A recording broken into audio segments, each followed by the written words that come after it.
Hey guys, welcome back to a case gallery. So मैं हूँ कविता सुनकिनवार। तो आज मैं जा रही हूँ बैंगलोर रिटर्न। तो सबसे पहले मेरे फैमिली ने मेरे लिए खाने की चीज़ें भर दी थी, फिर उसके बाद मैंने भगवान को प्रणाम किया और मैं निकल गई। अब निकलने से पहले मेरे ऊपर में जो लड़की रहती है, मेरी फ्रेंड, मतलब छोटी बहन जैसी ही है वो, तो वो रोने लग गई थी क्योंकि हर बार जितनी बार मैंने आना जाना की वो नहीं मिलती है मुझे, और इस बार वो मिल गई। फिर उसके बाद हम पहले गए दीदी के घर पे और मेरे लाड़ू की वॉइस सुनो यार बस। मौसी भूल जा रही है। चलो चलो चलो चलो चलो जल्दी चलो चलो चलो। मौसी भूल जा रही है, मौसी को छोड़ने आएंगे तीशु। बाबा रे बाबा, किसी दे दे मौसी को। नहीं देता, मिश निकलेगा।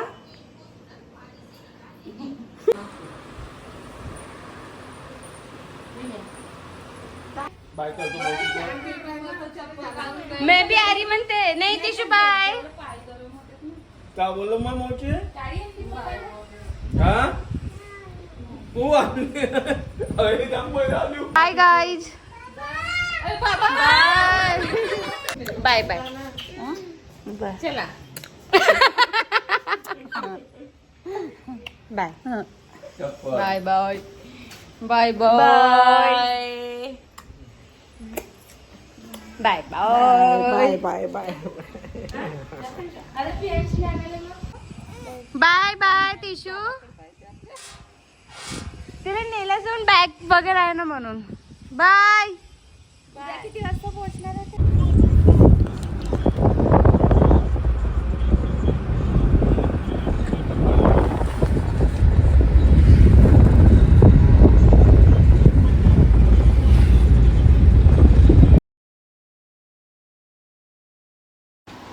इस बार मैं सबसे ज़्यादा अपनी फैमिली को मिस करूँगी क्योंकि मैं, मतलब इस हर बार क्या होता था ना कि मैं 1 मंथ रह के मैं आ जाती थी, बट इस बार मैं इतना ज़्यादा रुकी हूँ घर पे कि मैंने मिनिमम मैं 5 मंथ्स तक अपने घर पे ही रुकी थी, जिसकी वजह से ना मेरी इच्छा ही नहीं हो रही थी कि मैं वापस जाऊँ बैंगलोर, वहाँ पे जाके रहूँ, क्योंकि फैमिली की ऐसे आदत हो गई थी, घर के खाने की आदत हो गई थी। इच्छा मतलब मेरी हो ही नहीं रही थी कि मैं जाऊँ करके, और फिर घर पे कुछ कुछ प्रॉब्लम चल रही थी। पर एनीवेज जाना तो पड़ेगा ही ना। और मेरी बेस्ट फ्रेंड है जो डायरेक्टली रेलवे स्टेशन पर मुझसे मिलने आए, और बाद में वो रोने भी लग गई थी। पता नहीं इस बार मुझे रोना ही नहीं आ रहा था। फिर मैंने अपने पापा को वगैरह सबको बाय बोल के फिर हम निकल गए। तो ये मुझे दीदी ने कुछ तो भी दिया था, मुझे उसका नाम नहीं पता। मेरे हालत देख लो यार कैसे। और एक तो अकेले ट्रैवल करने में बहुत ही ज़्यादा बोर होता है। सब लोग सोने के काम कर रहे थे, कोई भी ढंग से बात नहीं, बात करने में तो मेरे से बात करने कोई था ही नहीं। हर बार रहता लेकिन कोई था, इस बार था ही नहीं। तो कोई बात नहीं, अकेले ही हम काफ़ी है वैसे तो फिर अकेले ही ट्रैवल किया किया किया और देन फाइनली मैं बैंगलोर में पहुंच ही गई। फिर वहाँ पे तन्नू दीदी मुझे लेने के लिए, और बैंगलोर में कुछ अलग ही सिस्टम चल रहा था। फिर बाद में क्या ही था। मैं हे गाइस, फाइनली मैं रूम में पहुंच गई हूँ और मैं फ्रेश भी हो गई। सामान पूरी धूल मिट्टी हो गई थी रूम में, तो मैंने सब कुछ क्लीन किया, अपना सामान अच्छे से रख दिया। और धूल मिट्टी भी इसलिए हो गई थी क्योंकि मैं इतने महीनों बाद आई, मैं 5-6 महीनों बाद आई हूँ रूम में। और इस बार मेरा बिल्कुल भी मन नहीं था कि मैं यहाँ पे रिटर्न आऊँ, बट मेरा सामान है, मेरा काम है, जो भी है, इसलिए मैं यहाँ पे मुझे आना ज़रूरी था। कभी कभी ना लाइफ में ऐसा हो जाता है ना कि आप जो नहीं करना चाहते आपको वो भी करना पड़ता है। मैं नहीं चाहती थी अभी घर पे जाना क्योंकि मेरा जॉब चल रहा था, तो मेरा ऐसा था कि मैं जाऊंगी भी तो मैं दिसंबर में वगैरह जाऊंगी। बट मेरे साथ ऐसी चीज़ें, हमारे साथ मतलब ऐसी चीज़ें हो गई ना कि जिस वजह से मुझे अर्जेंटली जाना पड़ा। तो क्या हुआ ना कि मेरी जो नानी है तो उनकी डेथ हो गई।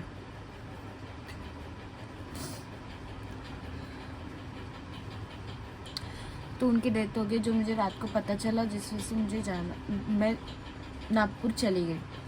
तो मैं तुरंत ही निकल गई थी, अब टिकट बुक करके मैं तुरंत निकल गई यहाँ से। तो आपको भी पता है बैंगलोर टू नागपुर कितना दूर है, तो मैं तुरंत, ये तो शायद उस दिन में भगवान भी मेरे साथ थे, मैंने जितना भी ट्रैवल किया उसमें मुझे बहुत लोगों ने मदद की मेरी। आप खुद भी सोच सकते हो कि अर्जेंट में टिकट मिलना कितना मुश्किल होता है, बट मुझे तुरंत ही टिकट मिल गई फ़्लाइट की। और टिकट मिलने के बाद भी जो कैब ड्राइवर थे उन्होंने भी मेरी बहुत मदद की। इवन मैं कुछ खाया पिया नहीं था, कुछ ही नहीं, वो मुझे हेडेक प्रॉब्लम बहुत ज़्यादा है और मैं कंटिन्यूसली रो रही थी जिस वजह से मुझे हेडेक चालू हो गया था। बट उन्होंने खुद जाके मेरे लिए चाय बिस्किट लाया और मेरे साथ रास्ते से बात करते करते आ रहे थे ताकि मैं रो ना। देन उसके बाद भी मैं रेलवे स्टेशन में भी पहुंची, वहाँ पे भी मेरी पुलिस ने, वहाँ के स्टाफ ने भी मेरी बहुत मदद की। उन्होंने बहुत अच्छे से मुझे गाइड किया हर चीज़ को लेके, क्योंकि वो लोग भी, उनको भी समझ रहा था कि मेरे साथ शायद ऐसी चीज़ें हुई जिस वजह से मैं घर जा रही हूँ। और देन सडनली, ये तो मेरा दूसरा फ़ोन है जिसकी वजह से मैंने लिया था, बट जो मेरा पहले ही फ़ोन था OnePlus, तो उसका डिस्प्ले चला गया था जिस वजह से वो सडनली वहाँ पे बंद हो गया और मुझे कुछ भी नहीं समझ। और ये मेरा फर्स्ट टाइम था ट्रैवल। देखो, फ़्लाइट में जाना मेरा बहुत, मतलब एक सपना ही समझ लो, क्योंकि हम एक मिडिल क्लास फैमिली के लिए फ़्लाइट में जाना बहुत बड़ी बात होती है। मेरा हमेशा से ऐसा था, मैं जब भी फ़्लाइट में जाऊँगी मैं ब्लॉगिंग करूँगी, मैं वीडियोज़ डालूँगी, बहुत इंजॉय करूँगी उस फ़्लाइट को, मतलब मैं उसका एक्सपीरियंस मैं अच्छे से लूँगी। बट मुझे नहीं पता था कि मुझे इस तरीके से फ़्लाइट में जाना पड़ेगा जिस वजह से मैं कुछ भी नहीं कर पाई। मैं बस बैठी थी शांति से, जो हो रहा वो हो रहा था बस।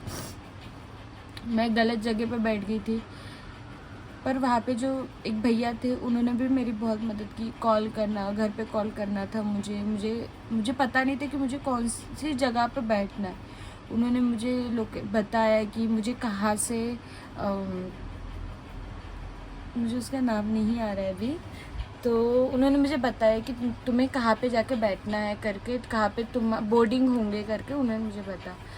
तो फिर मैं वैसे ही गई और जब तक मैं अपने सेक्शन तक नहीं पहुँची वो तब तक मेरे साथ थे, क्योंकि वो इंटरनेशनल फ़्लाइट जाना चाहते और मुझे नॉर्मल इसमें जाना था। तो उन्होंने मुझे हर चीज़ें बताई कि तुम यहाँ से जाओ, ऐसा होगा, क्योंकि कभी गए नहीं ना हम। तो उन्होंने मेरी बहुत हेल्प की, उसके लिए थैंक यू सो मच भैया। और फिर बाद में मैं घर पे आई, घर पे आके फिर ये सब चीज़ें हो गई थी।